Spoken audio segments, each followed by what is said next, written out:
Have you ever had a point in your life where you were genuinely willing to put in the effort? You cared, you wanted to do well, you wanted to bring your full self to it and make it work. But somewhere along the way, something started to shift. You started asking yourself, why am I trying this hard? What am I actually getting back from this? Does anyone even care? Can this dynamic even change? Or am I just stuck in it? And the strange part is, those good qualities in you didn't just disappear. Your effort did not vanish. Your passion did not vanish. You just started noticing that something felt off. You felt drained. Something was missing.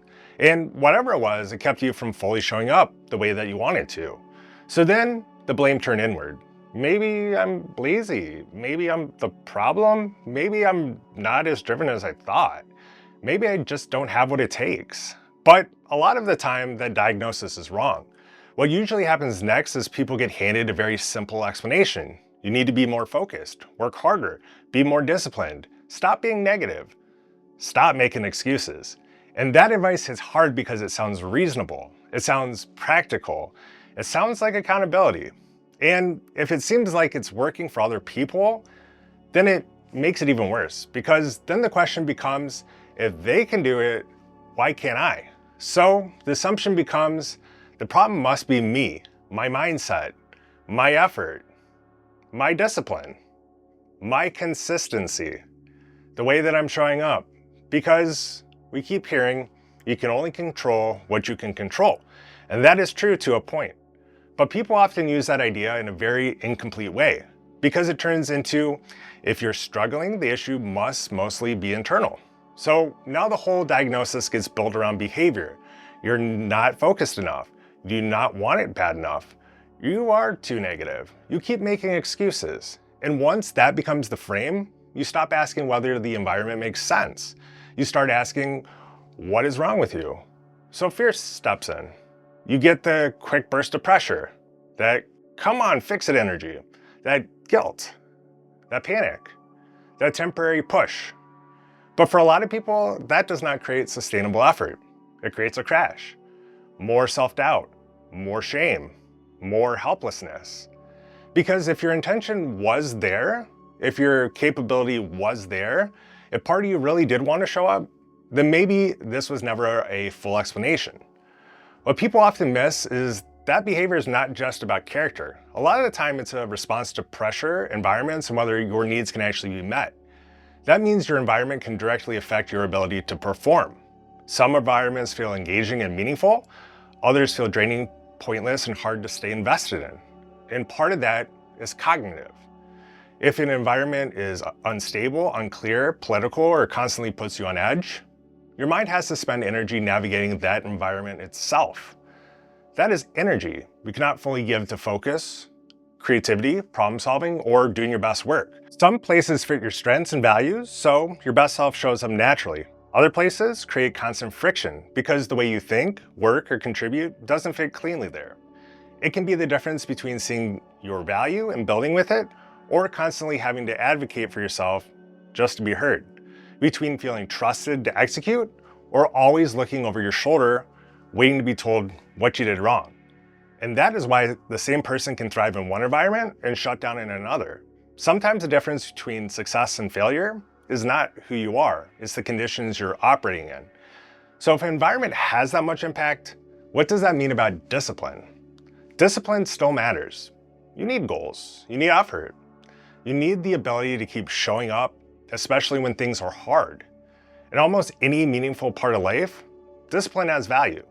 But discipline, it's not magic. Because what is the point of discipline if your effort's not meaningfully converted into progress? For most people, effort feels like it leads somewhere. It has to feel like there's some level of reciprocation, that your work matters, that your needs can actually be met through what you're doing. That is why discipline works best in stable conditions. You understand the environment, the rules that are relatively clear, the standards feel fair, and your effort has a reasonable chance of affecting the outcome. But when the rules shift consistently, when opportunities are uneven, or when some people are rewarded differently than others for the same level of effort, the connection between discipline and outcome get weaker. And once effort stops feeling reliable, motivation changes. Some people stay highly driven because the system is working for them, Others become discouraged because their effort is no longer producing enough returns to meet their needs. And when needs stop feeling reachable, fear starts taking over. And if I cannot reliably get my needs met here, then now I'm not just trying to grow, I'm trying to survive. So I push harder, I try to stand out more, I try to prove myself more aggressively, I try to earn what the environment is not freely giving. But that kind of effort is expensive. It takes a lot of energy, and over time it becomes much more likely to produce burnout than sustainable success. That's why discipline cannot substitute for misalignment. Effort matters, but effort alone cannot fix an environment where the conditions are unstable, the rewards are unpredictable, and your needs are structurally hard to meet. To get a healthy outcome, you usually need both your effort and an environment where the effort can actually convert into something real. Now, let's expand that back out to systems and how they affect our cognitive load. Because outside of your wiring and needs, you also are operating inside multiple environments at once. Family, school, work, culture, institutions. And all of them have their own expectations of you. And a lot of the time, those expectations do not line up cleanly. They compete with each other. They contradict each other. And depending on the environment, some parts of you are rewarded, while other parts are ignored, suppressed, or pushed into the background. That also means that you don't always get the opportunity to show up the same way everywhere. Sometimes you feel safe enough to be fully yourself.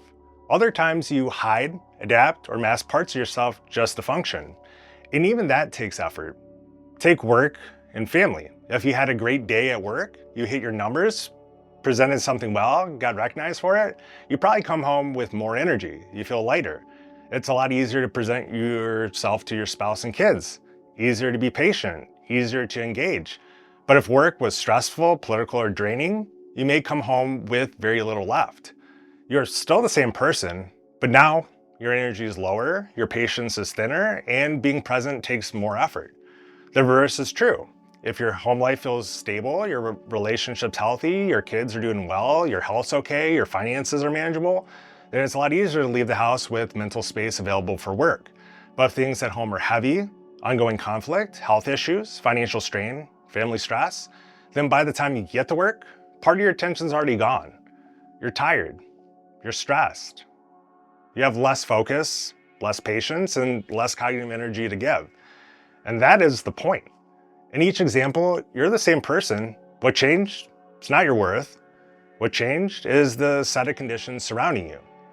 When your needs are being met more consistently, it's easier to focus, be present, and function well. When stressors pile up and needs go unmet, your performance changes. Not simply by choice, but because the conditions shaping you have changed. A lot of what looks like inconsistency is really a person moving between environments that support them differently. Which means a lot of people end up reading these challenges as personal failure. I don't know what happened to me. I used to care more. I used to be more focused. I used to have more energy. Now I guess this is just who I am. But that often's not the full story. Because when you're drained, when your energy is constantly going towards managing stress, instability, or environments that do not replenish you, then procrastination, disengagement, inconsistency, and self-doubt become much more understandable outcomes. And when that pattern repeats long enough, people start building an identity around it. They stop saying something about my environment may be wearing me down, and they start saying, maybe I'm just lazy, maybe I'm just inconsistent, maybe I'm just not what I thought it was. But a lot of those patterns make perfect sense in the wrong environment. There's usually a real relationship between the conditions you're in and the effort you're putting in and how that effort is being reciprocated back to you. It's not all that different from taking two similar seeds. You plant one in nutrient-rich soil with sunlight and water, it grows. You take another, put it in poor conditions, and then act surprised when it struggles. So as much as we like to believe success is purely individual, it is often more shaped by conditions than most people are comfortable admitting to. That does not mean effort does not matter. It does not mean that personal responsibility just disappears. It means we should be more honest about how much environment affects what people are able to become. It also means that when someone is struggling, the answer is not always that they are flawed. Sometimes they need more grace. Sometimes they need better conditions. And sometimes what looked like failure is really a person reacting in understandable ways to an environment that's not supporting them well. So here's what I would recommend asking when you're trying to understand what's really happening. First, is this really a discipline problem? Do I struggle like this in every environment I operate in, or only in some? Because that matters. If you start noticing that some environments energize you and others drain you, that tells you something. Once you pay attention to what gets rewarded, what gets ignored, and what constantly wears you down, you can start to see what actually drives your motivation. And if your motivation is missing from that environment, then maybe the issue is not discipline alone. Maybe the incentives are too weak. Maybe the reciprocity is too low. Maybe your needs are not being met well enough for discipline to be sustainable. Second, do my strengths actually matter in this environment? Because that changes everything. That is often the difference between your 100% feeling natural and your 100% feeling exhausting. The difference between you going above and beyond with ease or feeling like every action takes more effort than it should. If your natural strengths are usable, recognized, and relevant, effort tends to flow better. If they're ignored or constantly misaligned, even basic performance can start to feel draining. Third, is this environment sustainable or is it mainly driven by fear? Because a lot of environments talk about growth, mission, and purpose, but underneath that, what they really use to drive behavior is fear. Fear of losing status, fear of getting in trouble, fear of falling behind, fear of instability. And fear works, at least for a while. It's often easier for people to react to fear than to stay connected to long-term goals and deeper mission. But fear is short-term energy.